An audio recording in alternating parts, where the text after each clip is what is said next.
नमस्कार। विज्ञान, प्रौद्योगिकी, आविष्कार और नवाचार की खबरों के कार्यक्रम ज्ञान विज्ञान में आप सभी का स्वागत है। मैं हूं प्रीति सिंह। आज के इस अंक में हम बात करेंगे CSIR द्वारा राष्ट्रीय स्तर पर शुरू किए गए पुष्प कृषि अभियान की। बताएंगे कैसे सोशल डिस्टेंसिंग जैसे नियमों का पालन सुनिश्चित कर सकती है भारतीय शोधकर्ताओं की नई खोज। खबरें और भी होंगी, लेकिन सबसे पहले देखते हैं इस अंक की सुर्खियां। राष्ट्रीय स्तर पर CSIR फूलों की खेती अभियान शुरू। देश के सभी राज्यों में पुष्प व्यवसाय को प्रोत्साहन देकर खासकर छोटे किसानों की आय बढ़ाने का लक्ष्य।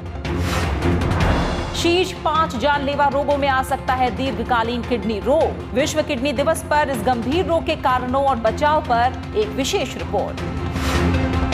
सामाजिक दूरी की निगरानी और चेतावनी प्रणाली विकसित। शैक्षणिक संस्थानों और सार्वजनिक स्थलों पर बिना मास्क वाले लोगों की भी स्वतः पहचान करेगा उपकरण। और IIT दिल्ली का स्वच्छ वायु अनुसंधान उत्कृष्टता केंद्र। दिल्ली NCR सहित देश के विभिन्न क्षेत्रों में वायु प्रदूषण के कारणों की पहचान और समाधान विकास में सहायक संस्थान।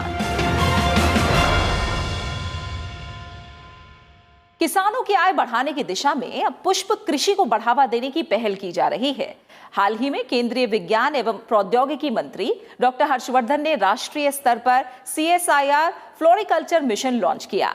इस अभियान के तहत अब पूरे देश में स्थित वैज्ञानिक और औद्योगिक अनुसंधान परिषद की प्रयोगशालाओं से फूलों की खेती का मॉडल विकसित करने का आह्वान किया गया है। पुष्प व्यवसाय में रोजगार के अवसर बढ़ाने वाले इस अभियान पर एक रिपोर्ट। फूलों का एक अपना पूरा व्यावसायिक क्षेत्र रहा है। भारत जैसे देशों में भी खुशबू उत्पादन के अलावा भी फूलों का एक बड़ा बाजार रहा है।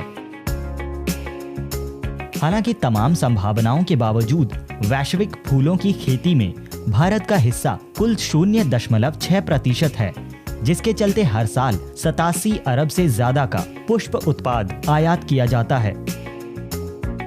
भारत को फूलों के व्यवसाय में आत्मनिर्भर बनाने और किसानों को फूलों की खेती का फायदा पहुंचाने के लिए अब राष्ट्रीय स्तर पर पुष्प कृषि अभियान शुरू किया गया है। हाल ही में केंद्रीय विज्ञान एवं प्रौद्योगिकी मंत्री डॉक्टर हर्षवर्धन ने CSIR फ्लोरिकल्चर मिशन को लॉन्च कर इसकी शुरुआत की। एवरीबडी वांट्स कि उसको उतनी ही मेहनत करने पे उतने ही जगह में जो उसके पास उपलब्ध है और उसकी इनकम बढ़े। तो थियोरेटिकली तो इसका जो आपका फ्लोरिकल्चर ये मिशन है, इसका बहुत बड़ा मेरे ख्याल से पोटेंशियल है।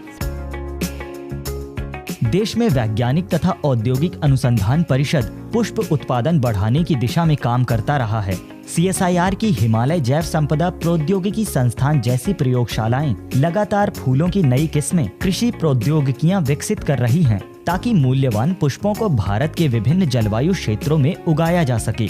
इससे छोटे किसानों को ज्यादा फायदा हो सकता है, जो फूलों की खेती कर पारंपरिक खेती से 5 गुना तक ज्यादा कमा सकते हैं। CSIR फूलों की खेती अभियान के तहत उत्पादन से लेकर पुष्प व्यापार और अरोमा के क्षेत्र में उद्यमिता विकास के बड़े अवसर पैदा होने की उम्मीद है।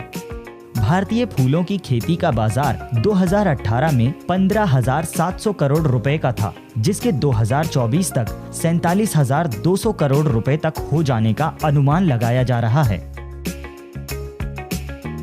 जो हमारा मिशन है, ये सिर्फ CSIR अकेला नहीं करेगा, बल्कि अपने पार्टनर के साथ मिलकर करेगा। और हमारे कुछ महत्वपूर्ण पार्टनर हैं, जैसे TRIFED, APEDA, KVIC, FFDC, MSME और जो स्टेट हॉर्टिकल्चर डिपार्टमेंट हैं।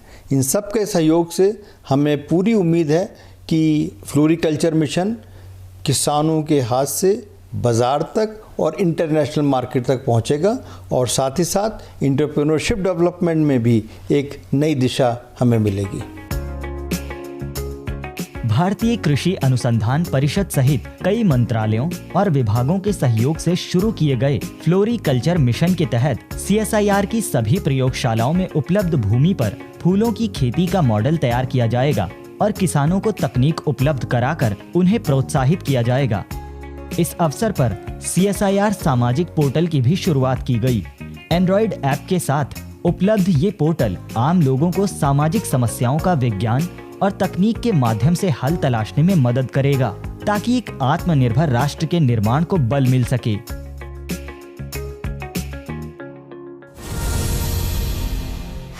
दिल और दिमाग की बीमारियों के अलावा किडनी रोग समय से पहले मौत का प्रमुख कारण बन सकते हैं। पिछले कुछ दशकों के अध्ययनों को देखें तो भारत में भी दीर्घकालीन किडनी रोग के मामले तेजी से बढ़े हैं। इस जानलेवा बीमारी की गंभीरता को देखते हुए ही अंतर्राष्ट्रीय स्तर पर साल 2006 में विश्व किडनी दिवस की शुरुआत की गई थी। इस साल 11 मार्च को living well with kidney disease theme के तहत यह दिवस मनाया गया। किडनी रोग पर ज्ञान विज्ञान की एक विशेष रिपोर्ट। किडनी यानी गुर्दा हमारे शरीर का एक महत्वपूर्ण अंग है जो मुख्यतः एक फिल्टर की तरह काम करता है। हमारी मुट्ठी जितने आकार के ये गुर्दे शरीर में खून को छानकर गैर जरूरी जहरीले पदार्थों को पेशाब द्वारा शरीर से बाहर कर देते हैं। नमक और पानी के संतुलन को बनाकर रक्तचाप को नियंत्रित रखती हैं। ये अंग लाल रक्त कणों के उत्पादन और हड्डियों को स्वस्थ रखने में भी शरीर की मदद करता है। अगर किडनी खराब हो जाए तो इंसान की जल्द मौत हो सकती है। स्वास्थ्य अध्ययनों के अनुसार विश्व में हर 10 में से 1 व्यक्ति किडनी रोग से प्रभावित है। भारत की बात करें तो यहाँ कुल आबादी के 10 से 15% लोग दीर्घकालीन यानी क्रॉनिक किडनी डिजीज के शिकार हैं। भारतीय आयुर्विज्ञान अनुसंधान परिषद और public health foundation of India के मुताबिक दीर्घकालीन किडनी रोग भारत में बीमारियों का 16वां प्रमुख कारण बन चुका है और 2040 तक किडनी फेल होना शीर्ष 5 गंभीर बीमारियों में से एक हो सकता है। किडनी रोग और उससे जुड़ी स्वास्थ्य समस्याओं के प्रभाव को कम करने के लिए इंटरनेशनल सोसाइटी ऑफ नेफ्रोलॉजी और international federation of kidney foundation ने संयुक्त रूप से साल 2006 में विश्व किडनी दिवस की शुरुआत की। किडनी के महत्व के प्रति लोगों को जागरूक करने के लिए हर साल मार्च माह के दूसरे गुरुवार को ये दिवस मनाया जाता है, जो इस बार living well with kidney disease शीर्षक के तहत 11 मार्च को आयोजित किया गया। जैसे वर्ल्ड हार्ट डे है और डेज हैं, तो इसी तरह किडनी को भी इम्पोर्टेंस मिलनी चाहिए कि किडनी समहाउ निग्लेक्टेड है, तो उसको इम्पोर्टेंट बनाने के लिए ये डिसाइड किया गया जी मार्च के 2nd थर्सडे को हम हर साल वर्ल्ड किडनी डे मनाएंगे और हर साल एक डिफरेंट थीम रखेंगे ताकि उस थीम को उस साल के लिए हाईलाइट किया जाए। इस बार का थीम है कि हम किडनी डिजीज़ के साथ कैसे अच्छी तरह भली भांति जी सकते हैं और अपनी लाइफ को कंफर्टेबल बना सकते हैं। किडनी रोग एक साइलेंट किलर है जिसका आमतौर पर शुरुआती दौर में पता नहीं चलता, इसलिए इसके कारणों और लक्षणों के बारे में जानना जरूरी है। आमतौर पर ज्यादा शराब का सेवन, धूम्रपान, ज्यादा मात्रा में नमक खाना, दर्दनाशक दवाओं का ज्यादा समय तक लेना, कम पानी पीना या मधुमेह और उच्च रक्तचाप जैसे रोग किडनी खराब होने का कारण बन सकते हैं। पैरों और आंखों के नीचे सूजन, चलने पर जल्दी थकान और सांस फूलना, रात में बार बार पेशाब के लिए उठना, भूख न लगना और हाजमा ठीक न रहना, खून की कमी से शरीर पीला पड़ना किडनी रोग के शुरुआती लक्षण हो सकते हैं। ऐसी स्थिति में फौरन डॉक्टर से संपर्क करना चाहिए। यूरिन रूटीन एग्जामिनेशन है जिसमें हमें प्रोटीन डिटेक्ट करना है, एक हमने क्रिएटिनिन, सीरम क्रिएटिनिन, ब्लड की क्रिएटिनिन देखनी है, और तीसरा एक EGFR होता है किडनी फंक्शन देखने के लिए, GFR ग्लोमेरुलर फिल्ट्रेशन रेट। ये 3 टेस्ट अगर किए जाएं तो उससे हमें काफ़ी हद तक अर्ली डिटेक्शन हो सकती है और अर्ली स्टेज पे ही किडनी डिजीज़ को डायग्नोज किया जाए तभी हम इसको क्योर कर सकते हैं या स्लो कर सकते हैं कि फर्दर डैमेज को स्लो किया जाए। किडनी रोग होने के बाद आमतौर पर रोगियों को डायलिसिस का सहारा लेना पड़ता है या किडनी प्रत्यारोपण एक रास्ता बचता है। ये सभी उपाय काफी जटिल और महंगे हैं। भारत सरकार के स्वास्थ्य एवं परिवार कल्याण मंत्रालय ने राष्ट्रीय स्वास्थ्य मिशन के तहत 2016 से राष्ट्रीय डायलिसिस कार्यक्रम की शुरुआत की है ताकि रोगियों के खर्च को कम किया जा सके। हालांकि अगर कुछ बातों का ध्यान रखा जाए तो हम बिना किसी दवा के किडनी रोग होने से बचे रह सकते हैं। खाने में नमक, सोडियम और प्रोटीन की मात्रा का ध्यान रखें। रोजाना 8 से 10 गिलास पानी पिएं। फल और हरी सब्जियों का ज्यादा सेवन करें। मैग्नीशियम से भरपूर भोजन करें। अपनी दिनचर्या में बदलाव, संतुलित भोजन, रोजाना व्यायाम और वजन को नियंत्रित कर हम किडनी जैसे शरीर के महत्वपूर्ण अंग को सुरक्षित रखकर एक स्वस्थ समाज का निर्माण कर सकते हैं।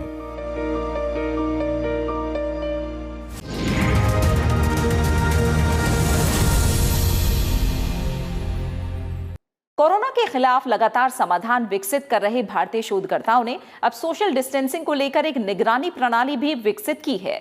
भारतीय विज्ञान शिक्षा एवं अनुसंधान संस्थान भोपाल के शोधकर्ताओं द्वारा तैयार मशीन लर्निंग और आर्टिफिशियल इंटेलिजेंस आधारित ये प्रणाली मास्क ना पहनने वाले लोगों की भी पहचान कर सकती है। ज्यादा जानकारी के लिए देखते हैं हमारी ये अनुसंधान रिपोर्ट। कोरोना महामारी ने हमारी दिनचर्या और आदतों में कई परिवर्तन किए, जो कि इस संक्रामक बीमारी से निपटने के लिए जरूरी भी हैं, जैसे हाथों को सही तरह से धोना, चीजों को सैनिटाइज करना, भीड़ की जगहों से बचना और सामाजिक दूरी का पालन करना। अब जैसे जैसे जीवन सामान्य हो रहा है, शैक्षणिक संस्थान खोले जा रहे हैं, ऐसे में इन नियमों का पालन कराना जरूरी हो जाता है ताकि खत्म होता संक्रमण दोबारा ना बढ़ सके। इसी समस्या को देखते हुए भारतीय विज्ञान शिक्षा एवं अनुसंधान संस्थान आईसर भोपाल के शोधकर्ताओं ने एक समाधान विकसित किया है। मशीन लर्निंग और आर्टिफिशियल इंटेलिजेंस आधारित ये प्रणाली सामाजिक दूरी की निगरानी करने के साथ मास्क न पहनने वालों को चिन्हित कर चेतावनी दे सकती है। हमारे आईसर भोपाल में स्टूडेंट्स वापस आ रहे हैं। हम लोग सोच रहे थे कि कैसे इसको इंश्योर किया जाए। हम लोगों ने सोचा कोई आर्टिफिशियल इंटेलिजेंस या मशीन लर्निंग बेस्ड सिस्टम अगर हम लोग यहाँ पे इनकॉर्पोरेट कर सके, जो कि ऑटोमेटिकली डिटेक्ट करेगा कि स्टूडेंट्स और स्टाफ मास्क पहन रहे हैं कि नहीं, एंड ऑल्सो दो पर्सन के बीच में एटलीस्ट 3 फीट का डिस्टेंस है कि नहीं। तो इसलिए हमने ये डिवाइस बनाया।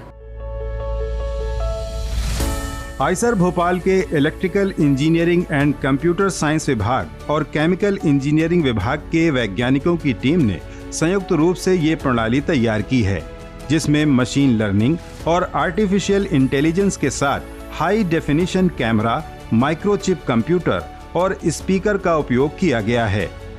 कैमरे से प्राप्त तस्वीरों की उपकरण में मौजूद आर्टिफिशियल इंटेलिजेंस और मशीन लर्निंग द्वारा इमेज प्रोसेसिंग की जाती है, और अगर लोगों के बीच की दूरी सामाजिक दूरी के मानक से कम है या किसी के चेहरे पर मास्क नहीं है, तो स्वतः ये संकेत स्पीकर को चला जाएगा और आम चेतावनी जारी होने लगेगी। खास बात यह है कि ये उपकरण छोटे आकार का है, जिसे कम लागत में तैयार कर कहीं भी आसानी से लगाया जा सकता है। इस प्रणाली द्वारा कहीं से भी बहुत कम मानव संसाधन के साथ स्कूल कॉलेज प्रांगणों या सार्वजनिक स्थानों की निगरानी की जा सकती है। इसका मेन जो मोटिव है वो है जो पैंडेमिक सिचुएशन में सोशल डिस्टेंसिंग का जो नॉर्म्स है उसको हम कैसे मेंटेन कर पाए किसी भी पब्लिक गैदरिंग प्लेस, जैसे मान लीजिए bus stop, airport, railway station, उन सब जगह पे। इसके लिए हमने ये डेवलप किया है। तो ये डिवाइस एक कैमरा रहता है जिससे डिटेक्ट करता है कि कोई 2-3 पर्सन क्लोजली आ रहा है या नहीं। अगर वो लोग 6 फीट डिस्टेंस मेंटेन नहीं कर रहा है तो उसी जगह पे the device gives you an indication and an alarm. प्रयोग के तौर पर अभी इस प्रणाली को आईसर भोपाल कैंपस में इस्तेमाल किया जा रहा है, जिसके सकारात्मक नतीजे देखने को मिल रहे हैं। अगर इस उपकरण का बड़े पैमाने पर उद्योगों के साथ मिलकर निर्माण किया जाए तो अन्य कैंपस, रेलवे स्टेशन, मार्केट या किसी भी भीड़ भरे इलाके में भी सोशल डिस्टेंसिंग और मास्क वियरिंग नियमों की निगरानी कर उनका पालन कराया जा सकता है। मानव जीवन के लिए वायु प्रदूषण एक बेहद संवेदनशील मुद्दा है। इस जोखिम को कम करने के लगातार प्रयास भी किए जा रहे हैं, लेकिन तेजी से गैस चैम्बर में बदलते बड़े शहर चिंता को बढ़ा देते हैं। इसी को ध्यान में रखते हुए भारतीय प्रौद्योगिकी संस्थान दिल्ली ने साल 2018 में अलग से स्वच्छ वायु अनुसंधान उत्कृष्टता केंद्र स्थापित किया था। ये संस्थान दिल्ली एनसीआर में विभिन्न सर्वेक्षणों द्वारा नीति निर्माताओं को वायु प्रदूषण के प्रति मानक तय करने में मदद कर रहा है। एक रिपोर्ट। पूरी दुनिया सहित भारत के बड़े शहर आज वायु प्रदूषण से त्रस्त हैं। विभिन्न प्रयासों के बाद भी ये समस्या बढ़ती ही जा रही है। दिल्ली जैसे शहर तो अब गैस चैम्बर कहे जाने लगे हैं। हाल ही में जारी state of India's environment report SOE 2021 के मुताबिक वायु प्रदूषण के चलते साल 2019 में 16.7 लाख मौतें हुई, जो इस समय देश में होने वाली कुल मौतों का 18% था। पिछले दशकों में वायु प्रदूषण ने बच्चों से लेकर बड़ों तक में गंभीर बीमारियों का औसत बढ़ा दिया है। विश्व स्वास्थ्य रिपोर्ट में भी वायु प्रदूषण को मृत्यु का बड़ा कारण माना गया है। इस समस्या को देखते हुए वायु प्रदूषण को रोकने और उसके खिलाफ रणनीति तैयार करने के उद्देश्य से भारतीय प्रौद्योगिकी संस्थान दिल्ली में एक स्वच्छ वायु अनुसंधान उत्कृष्टता केंद्र की स्थापना की गई। 16 फरवरी 2018 को शुरू किए गए इस केंद्र ने मुख्यतः दिल्ली एनसीआर सहित भारत के अन्य क्षेत्रों को लेकर हो रहे अनुसंधान को एक मंच प्रदान किया। इस केंद्र का काम है ब्लू स्काई पहल, स्वच्छ वायु की दिशा में बढ़ते कदम जैसे अभियानों द्वारा शोधकर्ताओं को वायु प्रदूषण के खिलाफ समाधान विकसित करने में सहायता करना।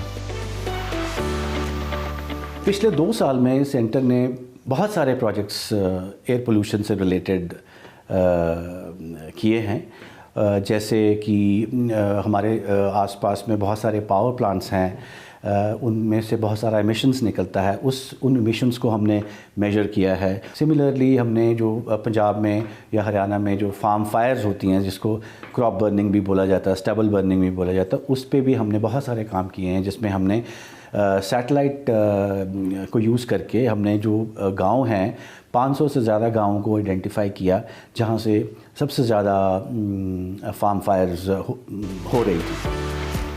किसी भी नीति या मानक को तय करने के लिए उससे संबंधित आंकड़ों की जरूरत पड़ती है। CERCA ने इस दिशा में वायु प्रदूषण से जुड़ी कई प्रमुख समस्याओं पर अध्ययन किया है, जैसे ऊर्जा संयंत्रों से होने वाले उत्सर्जन की पहचान, ईंट भट्टों से होने वाले प्रदूषणों की जांच, खेतों में पराली जलाने की समस्या। इस केंद्र ने दिल्ली और उसके आसपास के क्षेत्रों में सर्वेक्षण द्वारा प्रदूषण उत्सर्जन के विभिन्न कारणों की पहचान कर उन्हें चिन्हित किया और समाधान के सुझाव उपलब्ध कराए। आउटडोर प्रदूषण के साथ साथ इंडोर प्रदूषण भी एक बड़ी समस्या है, क्योंकि ज्यादा समय हम चार दीवारी के अंदर गुजारते हैं। CERCA ने इंडोर प्रदूषण के लिए एक विशेष सर्वेक्षण किया, जिसमें सिनेमा घरों, स्कूल, कॉलेजों और कार्यालयों आदि में सेंसर लगाए गए। हाल ही में केंद्र ने अपने निष्कर्षों पर एक वेबिनार आयोजित किया, जिसमें चौंकाने वाले तथ्य सामने आए। तो उसमें बड़े इंटरेस्टिंग फैक्ट्स हमें मिले कि जो स्कूल्स हैं या कॉलेजेस हैं इस तरह के जहाँ पे इंडोर पोल्यूशन बहुत हाई है, तो ये हम उस प्रोजेक्ट से हम बेसिकली हमारा यही था कि इससे हम ये मैसेज दे सकें कि इंडोर एयर क्वालिटी के ऊपर भी हमारे देश में स्टैंडर्ड्स बनने चाहिए। जैसे आउटडोर एयर क्वालिटी में हम बोलते हैं कि इससे ज़्यादा स्टैंडर्ड्स बने हुए हैं, इंडोर एयर पोल्यूशन भी एक बहुत ही इंपॉर्टेंट फैक्टर है, बिकॉज हमारा 90% जो टाइम है वो इंडोर में ही स्पेंड होता है। और अगर इतनी हाई पोल्यूशन में हम अंदर रहते हैं तो नेचुरली हम बहुत सारे पोल्यूटन अंदर ले रहे हैं। वायु प्रदूषण कारणों की सटीक पहचान और उनके समाधान के साथ साथ IIT दिल्ली का ये केंद्र स्वच्छ ऊर्जा के लिए स्टार्टअप्स को भी सहयोग कर रहा है। इनमें पुरानी और धरोहर मानी जाने वाली कारों को इलेक्ट्रिक वाहन में बदलने की परियोजना भी शामिल है। हाल ही में IIT दिल्ली ने पहली रेट्रोफिटेड इलेक्ट्रिक इंजन कार का प्रदर्शन भी किया। इसी तरह तेजी से बढ़ रहे बैटरी रिक्शा पर भी ध्यान दिया जा रहा है। इन वाहनों द्वारा प्रयुक्त बैटरी का निपटान एक समस्या है, जिसके लिए स्टार्टअप तैयार किए जा रहे हैं। केंद्र द्वारा ट्रैफिक से होने वाले प्रदूषण के लिए हॉट स्पॉट की पहचान की जा रही है ताकि उन्हें चिन्हित कर प्रदूषण पूर्वानुमान प्रणाली विकसित की जा सके और उसका निदान हो सके। स्वच्छ वायु अनुसंधान उत्कृष्टता केंद्र के अनुसंधान द्वारा उम्मीद की जा सकती है कि जल्द ही दिल्ली जैसे शहरों की स्थिति बेहतर हो सकेगी और हम खुली हवा में सांस ले सकेंगे।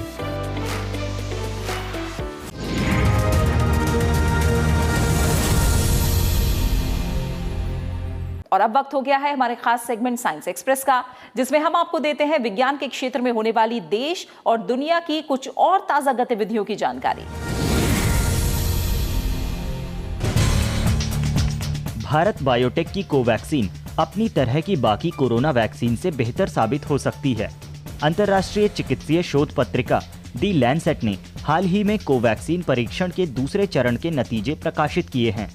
लैंसेट के मुताबिक BBV152 यानी कोवैक्सीन बिना किसी गंभीर साइड इफेक्ट के इम्यूनिटी को बढ़ाने वाली सुरक्षित वैक्सीन है। रिपोर्ट में कहा गया है कि इम्यूनिटी को बढ़ाने के लिए कोवैक्सीन में IMDG पदार्थ के साथ एल्यूमिनियम सॉल्ट एलम का इस्तेमाल किया गया है, जो इस कोवैक्सीन को अन्य निष्क्रिय वायरस आधारित वैक्सीन से बेहतर साबित कर सकते हैं। आपको बता दें, इसी माह जारी कोवैक्सीन के परीक्षण नतीजों में कोवैक्सीन के 81% कारगर होने का दावा किया गया है। कोरोना के खिलाफ ये पहली स्वदेशी वैक्सीन है जिसे भारत बायोटेक ने ICMR के पुणे स्थित राष्ट्रीय विषाणु विज्ञान संस्थान के साथ मिलकर तैयार किया है। भारतीय अंतरिक्ष अनुसंधान संगठन इसरो ने अमेरिकी अंतरिक्ष एजेंसी नासा के साथ मिलकर सिंथेटिक अपर्चर रडार का विकास पूरा कर लिया है। ये रडार इसरो और नासा के आगामी संयुक्त पृथ्वी अवलोकन उपग्रह मिशन नाइसर के तहत तैयार किया गया है, जो 2022-23 में इसरो के सतीश धवन अंतरिक्ष केंद्र से लॉन्च किया जाएगा। ये पहला उपग्रह मिशन है जो L बैंड और S बैंड नामक दो अलग अलग रडार आवृत्तियों का उपयोग करेगा, जिससे अत्यधिक उच्च रेजोल्यूशन छवियों के उत्पादन की क्षमता बढ़ेगी। इन रडार फ्रीक्वेंसी का उपयोग पृथ्वी की सतह में बदलावों को मापने के लिए किया जाएगा। इधर ब्राजील के अमोनिया 1 सैटेलाइट का सफल प्रक्षेपण करने के बाद इसरो की वाणिज्यिक इकाई न्यू स्पेस इंडिया लिमिटेड ने इसी तरह के 4 नए अनुबंध किए हैं। साथ ही सैटेलाइट निर्माण जैसी डील करने पर भी विचार किया जा रहा है, जो अगले 2 से 3 साल में पूरे किए जा सकते हैं। विज्ञान एवं प्रौद्योगिकी विभाग ने भारतीय विज्ञान अनुसंधान फेलोशिप ISRF 2021 की घोषणा कर दी है। इस कार्यक्रम के तहत अफगानिस्तान, बांग्लादेश, भूटान, मालदीव, म्यांमार, नेपाल, श्रीलंका और थाईलैंड के शोधकर्ताओं को भारतीय विश्वविद्यालयों और भारतीय शोध संस्थानों में शोध कार्य का अवसर दिया जाता है। ISRF 2021 के लिए इस बार 6 देशों के 40 शोधकर्ताओं को फेलोशिप प्रदान की गई है। इन शोधार्थियों का चयन उनके द्वारा प्रस्तुत किए गए शोध प्रस्ताव, अनुभव, अकादमिक योग्यता, उनके शोध पत्रों के प्रकाशन आदि के आधार पर किया गया है। पड़ोसी देशों के साथ सहयोग बढ़ाने की भारत की पहल के अंतर्गत विज्ञान एवं प्रौद्योगिकी साझेदारी विकसित करने के उद्देश्य से 2015 में इस कार्यक्रम की शुरुआत की गई थी। भारतीय विज्ञान अनुसंधान फेलोशिप के तहत अब तक इन देशों के 128 शोधकर्ताओं को फेलोशिप प्रदान की जा चुकी है।